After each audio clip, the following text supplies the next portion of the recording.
I was going through a little bit of the roster this morning. I didn't realize the great percentage of players you have from right here in the state of Michigan. You guys, I know, have done for decades now a great job of recruiting some of the best players in Michigan to play at Michigan State. But I went through and I was like, oh my gosh, the amount of players that are playing at Michigan State who grew up or played in Michigan as a youth player, it's great. You guys, and obviously you and the assistant coaches have made that a priority over the years, correct? Yeah, what my one of my big recruiting mottos is I'm not sure if we could win a Big Ten championship or a national championship with only Michigan players, but I'm pretty sure we can't do it without them being the core.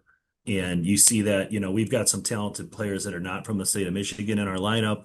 Brandon Munson, Miles Merritt, Peter Sudan out of Chicago. But when you look at the core of our team, starting with Zach Kelly in goal, who's a first team All Big Ten, our two center backs, Will Eby and Josh Adam, and then Colin Arcee, Luke Spatafora, Jake Spatafora. Like it's pretty cool. It's Michigan State's where all those clubs come to love each other.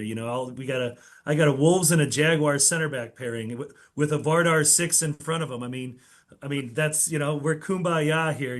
Just everybody comes together and loves each other. So no, it's really fun. And when we go on the road, when we go play at Maryland or at UCLA, and they've got players from all over the world, we still feel like we represent the state of Michigan.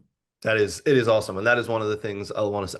I want a lot of the parents who are watching this to realize that Michigan State University, one, is a great university. As we all know, you can get a great education there. But your kid is playing at one of the top levels in the state by going to Michigan State University. And from all the clubs, like you just named, all the clubs, Wolves, Vardar, Jaguars, I mean, they're all there. And speaking of players, from youth players coming from Michigan, Luke Spatafora, didn't he just get Big Ten Freshman of the Week? What an honor. He did, and I'd be remiss if I didn't mention the Nationals and Richie Ludwig as well. So we've got the home run, the grand slam of clubs there. But yeah, no, it was great. Luke enrolled in January, so anytime you can have a freshman, it's getting much harder now with the new roster rules and limitations. But having Luke enroll in January, last January was great. He plays beyond his years. You got a kid, over 6 foot who's got good feet, understands the game. You know, doesn't make it about him. He works. So he's been really bright for us to start the season along with several other guys. It looks like there's a real togetherness in this team. I've watched a couple of games. I was out at one of the exhibition games earlier this year. Watched a lot of high school. There seems to be just this togetherness this year of these kids coming together and realizing that maybe they've got a collection to do something really special here. Are you feeling that compared to other years? Is it a little different this year in your 17th year head coach at State? Absolutely. We've always had a pretty good culture, but this one just seems to be fun. And, we try to me, it's always about the players and how they player-led teams. But I think what's really important is how close are they off the field. And that's not something that coaches can force. I mean, I can say, hey, why don't you guys go hang out after practice? And these guys just do it organically. And when you have players that hang out off the field the way these guys do and are close, you're willing to do more things and sacrifice on the field. And this is a really fun group to work with. One of the things I tell the guys, I expect us to win every game.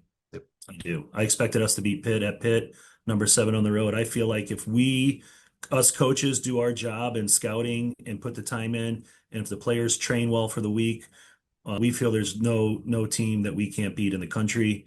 But yet we're probably not going to go 16-0. So, this group feels it. I mean, that game at Pitt is a true story of what this group is like off the field on. I mean, I don't recommend giving up 3 goals in the first 8 minutes, let alone 2 corners, which we pride ourselves on defending. But a lot of teams probably go in the tank, and that game finishes 4-5, 6-0.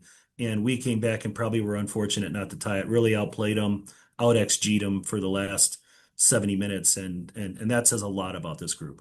It's going to be a great learning lesson moving forward. You like to have that little, I won't call it a loss, but there's another great coach at Michigan State, Tom Izzo. He loves to get some of those losses out early in the year so that learning lessons going through into obviously the tournament. So hopefully you guys and your boys will learn that and take that with them.